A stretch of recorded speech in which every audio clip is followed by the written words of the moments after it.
let's review again the CUDA programming model aspect of these things. So from the CUDA programmer's point of view, there's a device memory space. Okay, and then we have seen this slide in a previous lecture. So this is the abstract view of what the programs have access to. So each thread can read, write a per thread register. Okay, and this is the programming view. I'm going to show you in the hardware view. It's not exactly that way. Okay, but there's some implications to that. And you can rewrite per thread local memory, and you avoid that at all costs. Remember, that thing is actually in DRAM. It's very, very slow. So whenever you find yourself in local memory, your performance is not going to be very good. Rewrite per block shared memory, and this is a fast memory, and this is how all the threads in a block cooperate. Okay, and they share data that way, exchange data.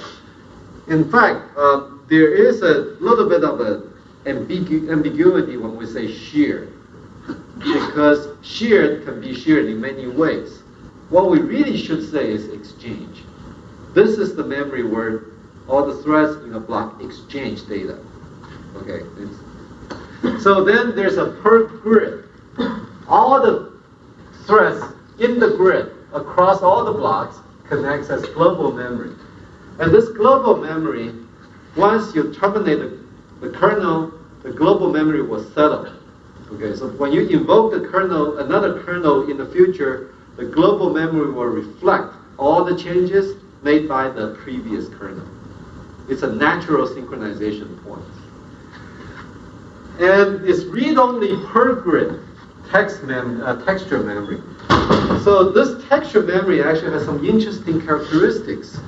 And hopefully we'll have time to talk about it, but I'm not going to talk about it. I'll try not to talk about it in detail in those 10 lectures where we're going to equip you with all the high-performance programming skills.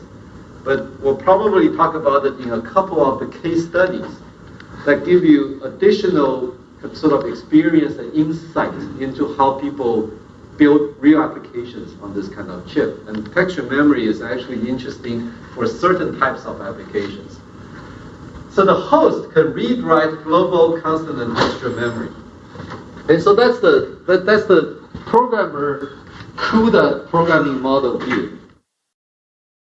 Just the important things that we're going to talk about today is there's a thread. Oh, I should have changed this thing to register. So that each thread can access registers. Okay, and these registers, when assigned to a thread, is really just private to that thread. And no other threads can peek into the register. Okay? And within the block, the access is mostly to shared memory in the sense that it's very fast, it's a local scratch pad, and it's also very convenient data exchange mechanism within the block. Within the grid, all of these blocks are going to be accessed. All the blocks within the grid will access global memory. And then before you go to the next grid, the global memory will settle and be consistent again. And then the grid 1 can see all the data from grid 0. So that's global memory. So let's look at the hardware overview here. So this picture shows the hierarchical picture where at the highest level you have the texture processor cluster, and each texture processor cluster expands into 2 SAMs and one texture unit, and then each SM expands into a more detailed design where you have a common instruction fetch, a shared memory that can be accessed by all the cores, and then all the processors plus the super function unit. So we are going to be talking about shared memory. We're also going to be talking about registers that are actually located within each streaming processor. Okay, we're going to focus on these two. And if time permits, we're going to actually talk a little bit about data cache, L1. Okay, but it's not clear to me that we'll get to that point. So this is a similar picture to yesterday, but the title has been changed to SAM memory architecture, and the text has changed. So the picture is meant to remind you that, still the assignment unit of threads into SAMs will be blocks, right? Whole blocks get assigned to these SAMs. Okay, so that's still a very important thing to remember. So all the threads in a block share data and results in the shared memory, and they synchronize at the barrier sync. And there's a per block shared memory allocation. So this is kind of an interesting thing. That is, you can have a shared resource, but the shared resource will be dynamically partitioned, okay, between units or between entities. Once you partition it, each unit can only access its own partition. But the whole thing can be still shared, right? In that sense, you just push the boundary back and forth. That's a sharing, right? So that is not exactly what the reason why they name the shared memory. When they name shared memory, they really mean that this is a piece of memory that you can exchange data. That is, even after a partition, I can still kind of creep over to his side and then they'll pick up his pencil, okay? And remember in elementary school, when you sit next to, to this kid, you accidentally cross the boundary and then you get a whack, right? So that's partition, not exchange, okay? But if you have a very good friend, you can just reach into each other's desk space and, get a pencil and an eraser and so on. That's exchange.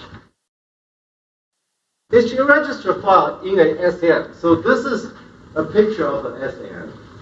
And the register file contains 32 KB of data. Fairly large register file. Okay?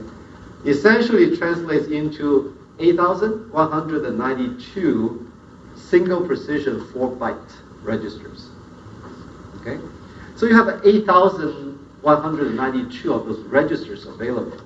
How many registers do you think is available in x86?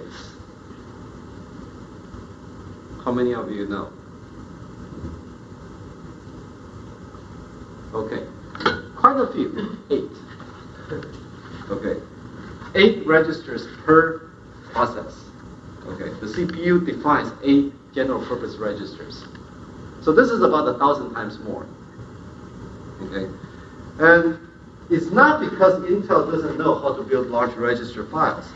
In fact, Intel knows exactly how to build these large register files. If you look at the processor implementation, there's something called register renaming, and those 8 registers gets translated into a huge number of registers, thousands. However, remember x86 has been around for a long, long time, ever since 8088, 8086, 186, 286, 386, 486, Pentium, Opteron, and all that. So in the very early days, in a humble beginning, those things are very, very small, and they wanted to have very small number of registers. And then with compatibility, people needed to keep all these things compatible with the previous instruction format and so on, so it's very hard to increase the number of registers visible to the programmers. This thing is also similar. In fact, if you look at the design, and I'm going to go over that, the number of registers is not even visible to the programmers. Okay? It's an implementation decision. And this is something that can be changed in the architecture moving forward. And none of the CUDA programs should need any change. And this is a lesson that they learned from the Intel history. Okay, so the register file can provide 4 operands per clock to each thread. Okay, so that's a lot of operands per, it's 8 times 4, that's 32 operands per clock, right? So naturally, this is not implemented as a huge, huge structure with 32 sets of wires coming out of the register file. That's just way too big. So this is actually implemented as private register files for each, for each SP.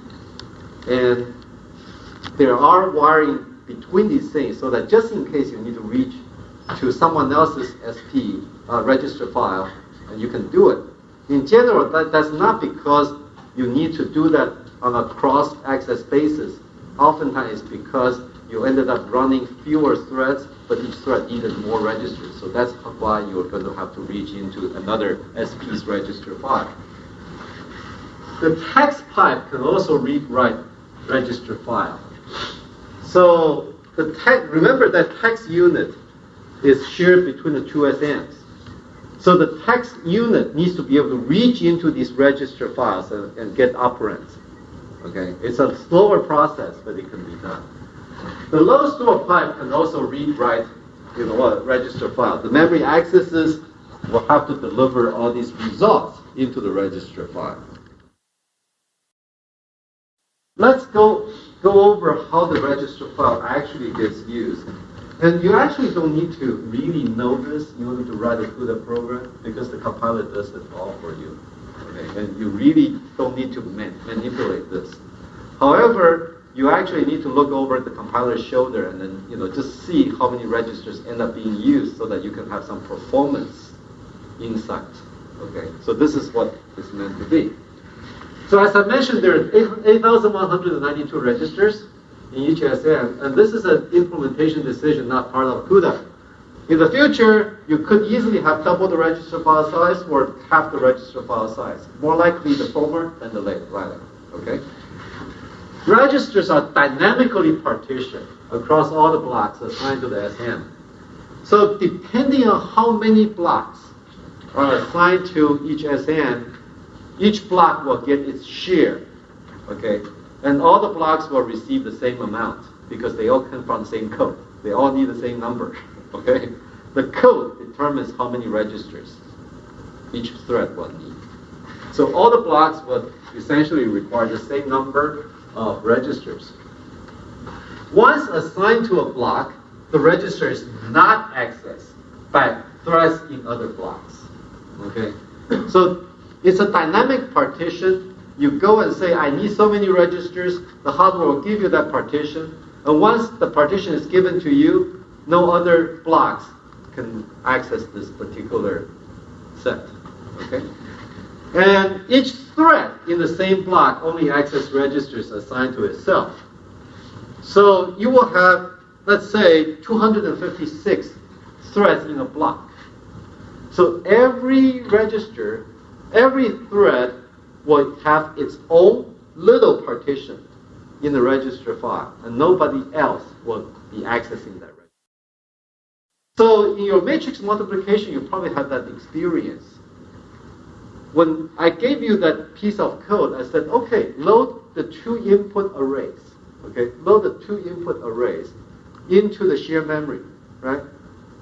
But you're using a local variable to hold that temporary result, right? So you would, for each thread, you will go over pairs of tiles. And after you finish each pair of tiles, you will generate 256 of those temporary results. But if you look at the thread code, that result, that temporary result, every temporary result of every thread is actually in a local variable. It's not in an array anywhere because it's being preserved in the register. So you're literally saving 256 of those temporary results in the register file in a matrix multiplication.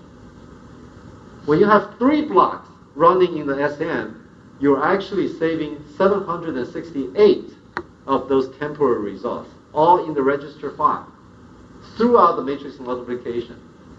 This is something that most of the CPUs don't do.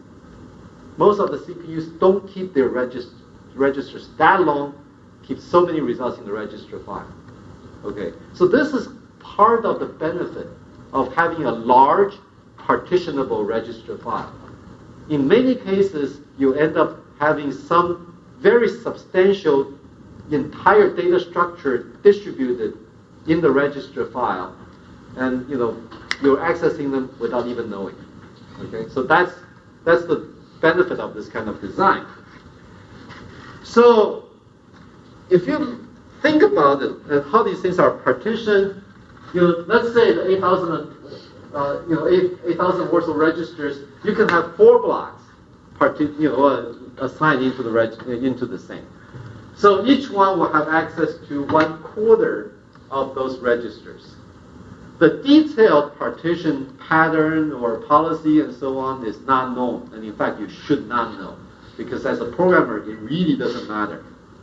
In the hardware, the partition could be green, yellow, blue, red, green, yellow, blue, red, green, yellow, blue, red, or it could be all green for a long time, all yellow for a long time. It doesn't matter. Your code will run exactly the same way.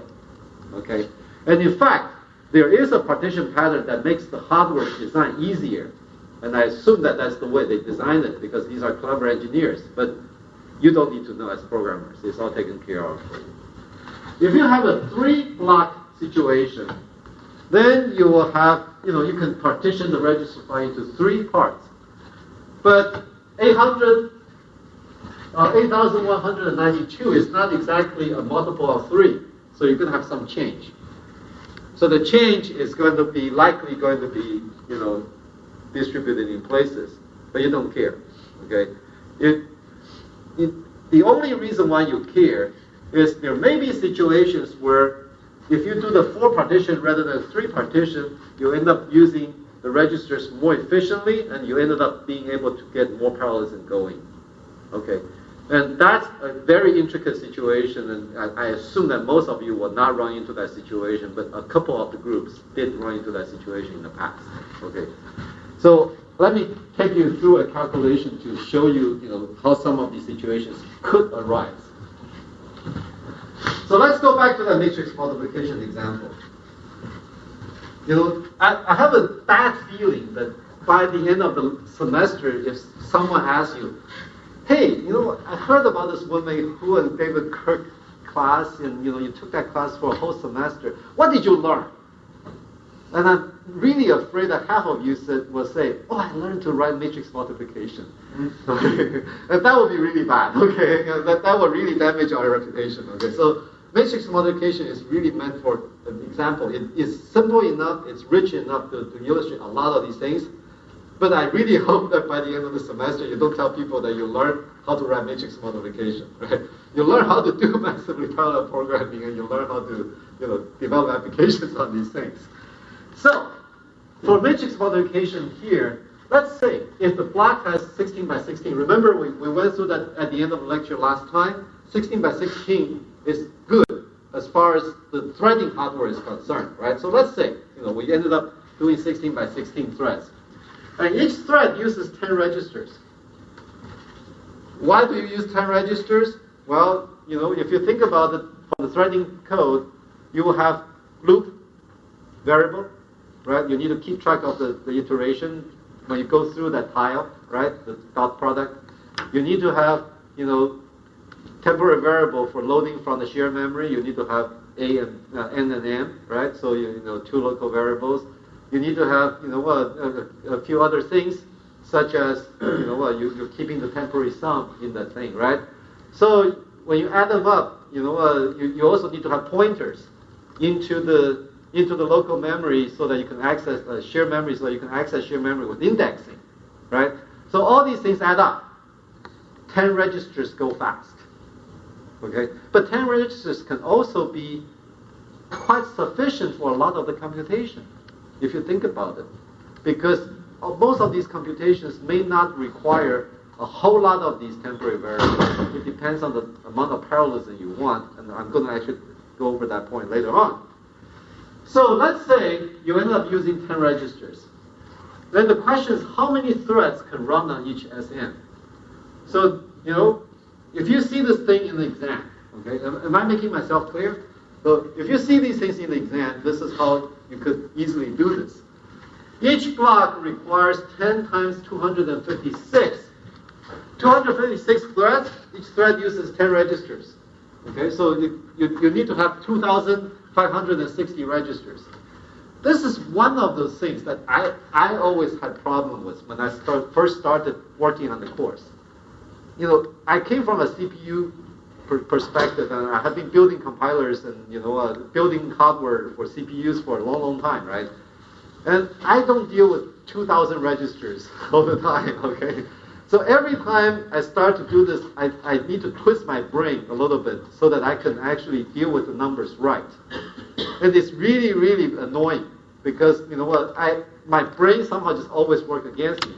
So for those of you who are from science disciplines, you know, from other science like chemistry or physics or something, you have a huge advantage over me because you don't have your brain working against you, right? You know, every time I do these calculations, my brain keeps telling me something is wrong with that number because when I work on the CPU domain, if I come up with this kind of number, it was wrong, right? And, you know, I was trained to tell that it's wrong. Okay, so 2,560 registers. And, you know, so if you look at the total, 8,192, it's really 3 times this number plus some change. I don't think I need to calculate that change for you, right? I'll be insulting your intelligence. So, you know what? Change, by definition, doesn't buy you what you want. Okay, change is in the pocket. Okay, so what you want is that 3. So you have 3 times the requirement of registers, right? So from a register point of view, you can actually have 3 blocks assigned to each SN and running in parallel. Because we truly have all the 8,192 registers, that's why all the threads in those 3 blocks can truly run in parallel. There's no context switching going on, okay? There's no, you know, hardware going back and forth, moving information between register file and memory, and, you know, in CPU world we call context switching, to be able to run these things in parallel.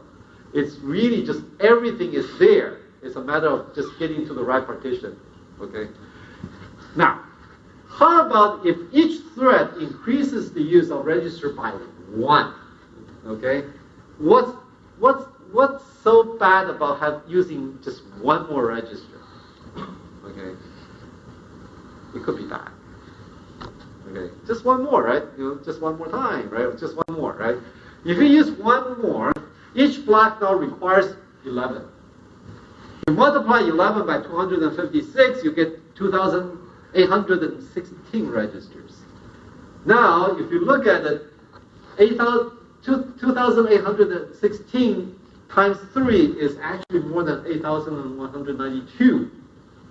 What that means is you no longer have the same purchasing power. You can no longer purchase 3 blocks. You can only purchase 2. Okay? You are now 2 times 2,816 plus change, even though that change is pretty big. Okay? But it's just not good enough for you to get on right. Do you remember how many of you went to Disney World when you were, let's say, you know, about 8 or 7 years old, and they have these these measures outside the rides, right? And you know, it says 42 inches, right? And you go up there, you kind of tippy-toe a little bit, and you know, you're just 1 centimeter short, right? And then there's always going to be this, you know, very stern-looking, you know, uptight person next to that measure, shaking her head and say, "Next year, remember that?" Okay, you have grown all the way to 41.5 inches, and you know, tippy-toe a little bit, you know, so you're just less than 1 centimeter short. And guess what? Your brother and sister went on the ride, and you did not. Okay, that's essentially what this is. Okay, just 1 register, right? Okay, so only 2 blocks have run on the SN, and suddenly you have 1/3 reduction. One of the kids in your family is now crying, and the other 2 are, you know, enjoying that ride. Okay, and that's really what it is. And you lost 1/3 of your parallelism. Is this good or bad? Depends. Just like in real world, maybe you got some opportunity to build your character, right? So, you know, not getting on that ride may be beneficial for grad school. You never know. So there are also benefits in this kind of stuff. Okay?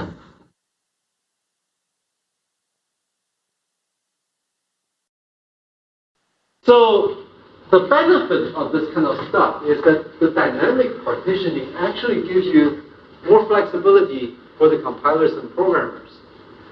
You can oftentimes change your algorithm, and that will lead into more use of local variables and more registers.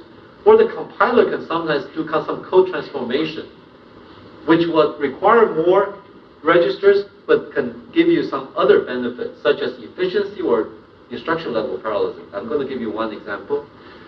So one can run a smaller number of threads that require many registers each, or a large number of threads that require few registers each. And this helps to make this parallel machine more flexible. Okay, so you can run different applications. Sometimes these applications have kernels that require a lot of registers.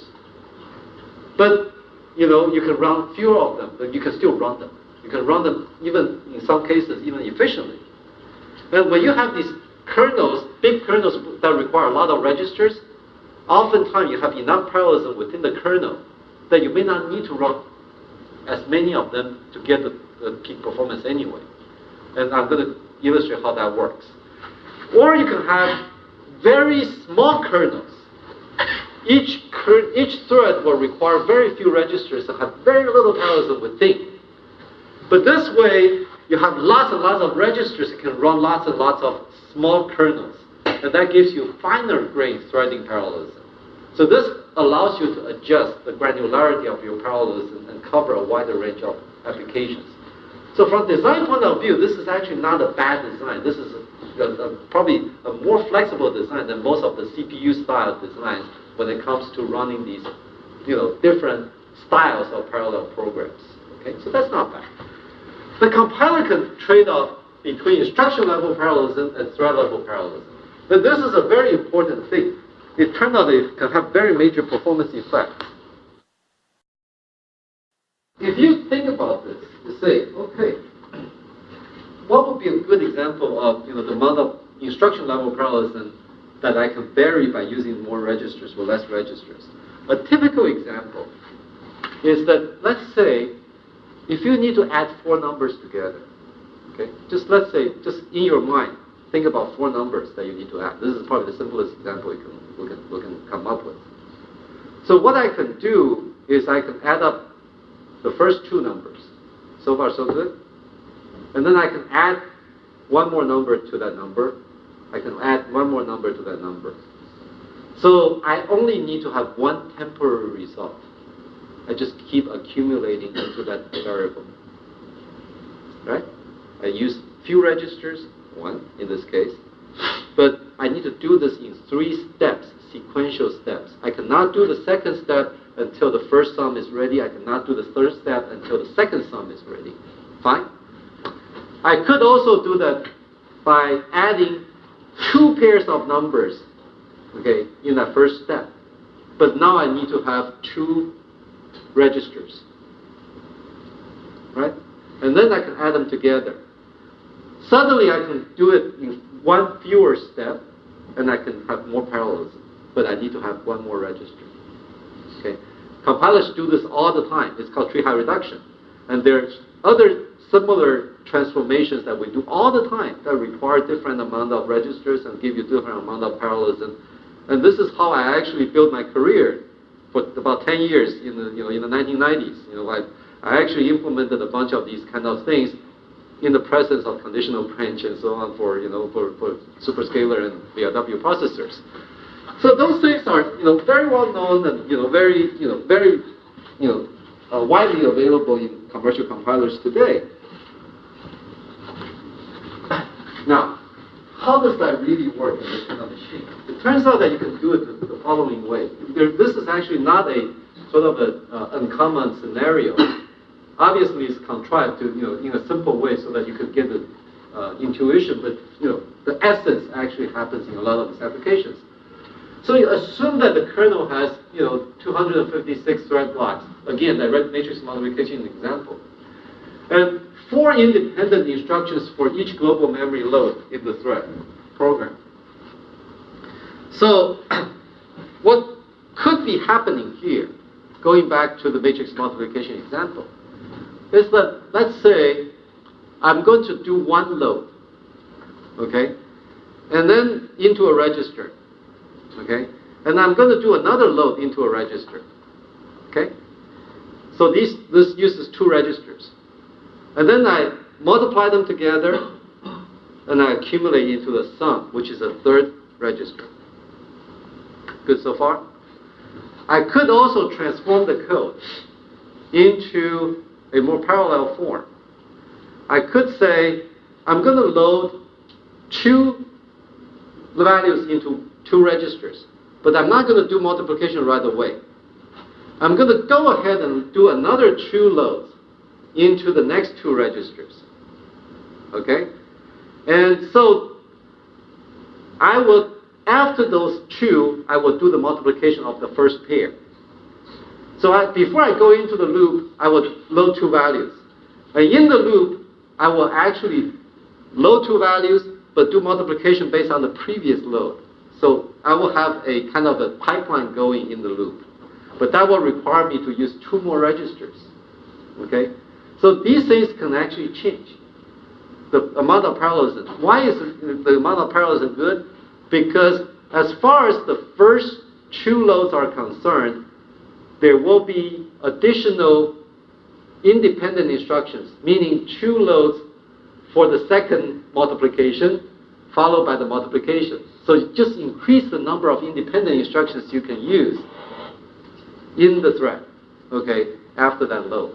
Now, so, if I use, if I have 4 independent instructions for each global memory load in the thread program, and each thread uses 10 registers, global loads take, 2 loads take 200 cycles. Then I can use 3 blocks. And this was just a previous calculation, right? I just calculated it. 256 times 10, and it's, less, times 3 is less than 8,192. Boom, 3 blocks. However, if the compiler can use 1 more register to change the dependence pattern, or even 2 more registers in this case, I think you'll get the same result. So that 8 independent instructions exist in each global memory load. Okay? So just like the example I showed you, you ended up having twice the number of independent instructions that you can have, in between these global loads, right? So then only 2 can run on each SM. I already calculated that for you, right? So, after you use 1 more register, you can no longer run 2 blocks. 3 blocks, you can only run 2 blocks. So that sounds bad. However, because now you have 8 independent instructions, you can, and each one will take 4 cycles to go through the dispatch, right? Remember that? So each thread will now have 32, can tolerate 32 cycles worth, okay?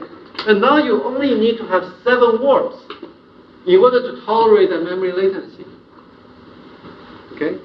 Rather than the 13 that we had before. So the 7 warps is actually less than the 16 warps that you will have available for the 2, from the 2 blocks.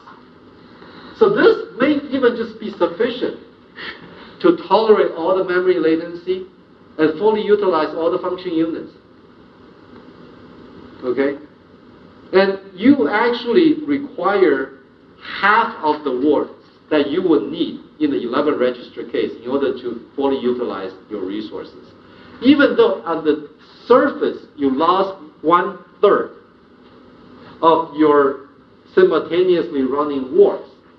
Remember, the end goal is not to have many warps. The end goal is to fully utilize all the 8 SPs. If you really need to have a lot fewer warps in order to fully utilize SPs, you can be fine, even though you lost some of the warps. Okay? So if you keep that straight, then you start to build a real intuition on programming this machine. Okay? So that's why, in some cases, you can actually end up with higher performance with, even though you lost 1/3 of your work or 1/4 of your work. So this is the tricky part of compiler optimization for these machines. It turns out that the decision process of making the compiler code transformation in order to get more independent instructions has to take into account the global picture of how many works will be running, unfortunately. And it's actually not something that the production compilers or commercial compilers can currently do. And that's part of what Illinois and NVIDIA are collaborating on. We're trying to reach the point where we can control these things in a more global way. And that's a new generation of technology. So right now it's actually done in a somewhat less optimal way, but it's already doing a pretty good job. So now let's go into constants. Okay. So if you declare a variable in a constant memory, that this variable, this constant, will appear in the same way to all the threads in your kernel. Okay? So all the threads will be using that same constant.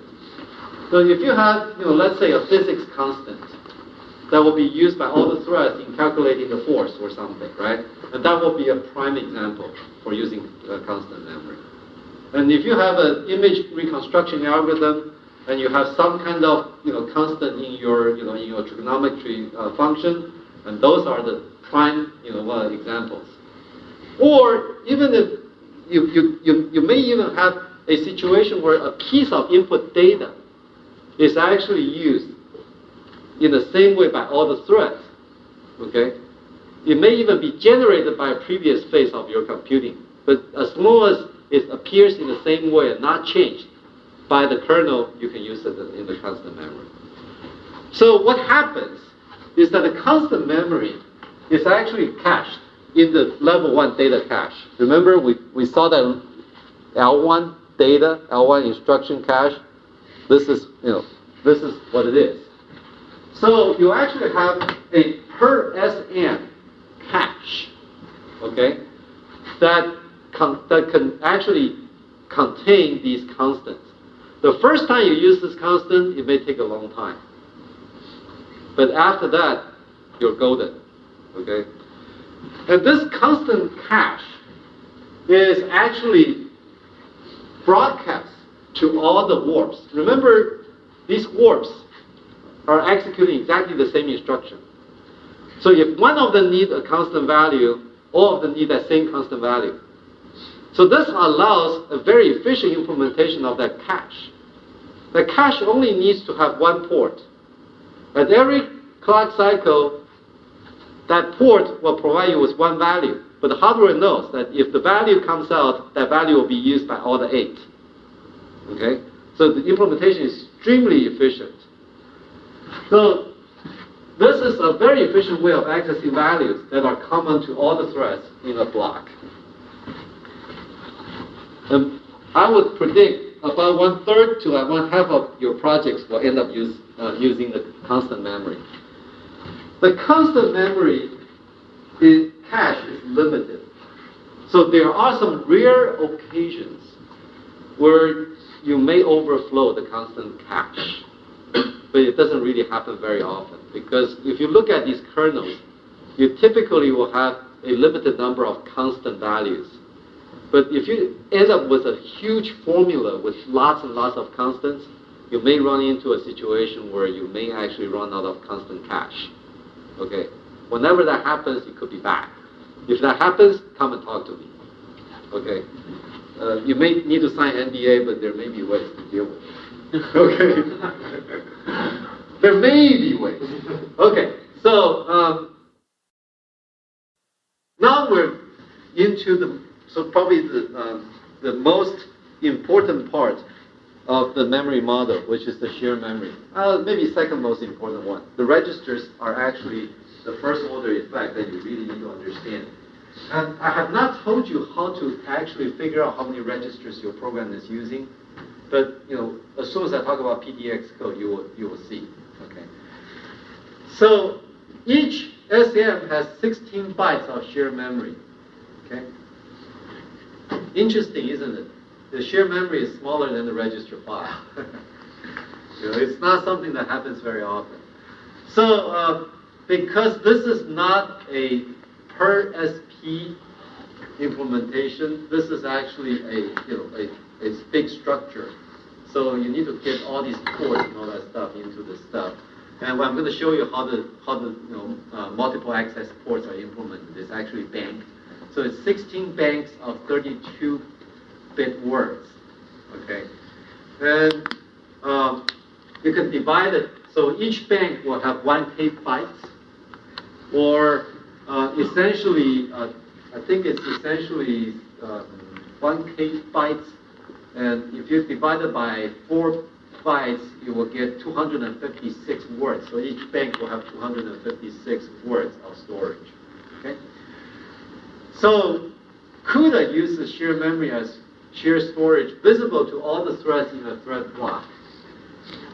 So theoretically, every thread in a thread block can access anywhere in the shared memory. Okay, so if you write a PTX code, that's exactly what you're going to see. However, that's not very good for your own good. If you have 3 thread blocks running in the SM, then each one will have a partition of the shared memory. And each thread block should only access within that partition. If you access across the partitions, there's a bug in your code. Okay? And do not try to take advantage of that. There was someone in the previous semester who tried to take advantage of that got burned badly. Because you cannot assume that these blocks will always be assigned the same way. Sooner or later you will be burned. Okay? Not used explicitly for pixel shader programs. And this is just a side comment. This is actually something that the GPU, the graphics personality of the GPU, does not use, but the compute engine uses. Usually, these things are designed for the graphics mode, and then kind of changed a little bit, or just kind of made available to the CPU, because that GPU is where the business is. However, for this particular structure, is really added for the compute engine, and is not used by the GPU shaders, because shaders pixels shouldn't be talking to each other. Okay, pixels should be like students taking exams. Okay, they should be just working on their own information. Once they start to exchange information, things can get bad really quickly. This is a review slide of your matrix multiplication code that you should be working on this week as we speak. Okay, so hopefully this will help a little bit. One block computes one square, right? And then so each thread will be calculating one result data point, and so you will be loading a pair of tiles into the shared memory. But you're going to only use a pair at a time. So next time, when you go to the next tile, you will overwrite the previous tile in the shared memory. So you never need to have more than a pair worth of shared memory, in your execution in the current in the block. So let's do a little bit of calculation. Each block requires 2 a pair, right? 2 times width square, right? 16 by 16 in this case, right? Times 4 bytes. So each block will require essentially 2K bytes. Okay? So this is a kind of a nice example where shared memory is actually not a bottleneck. Remember, from threading point of view, we're only able to get 3 blocks into the SM anyway. So from shared memory point of view, you can actually have up to 8 blocks. So shared memory is definitely not a bottleneck here. That also gives you a little bit of hint. It turns out that you can actually have a better algorithm. Even though you're doing tiled algorithm, you can actually do something about, maybe even, doing a little bit look ahead. Okay, you could be loading the next tile while you're calculating the current tile. Okay, and that will double your shared memory usage. But do you care? You don't, because that will double the usage to 6, right? And you can still accommodate, right? So this gives you room for algorithm level, transformations. There are all kinds of clever things you can do. Since each SM has only taken 768 threads, each SM can only take 3 blocks anyway, so it's not a bottleneck.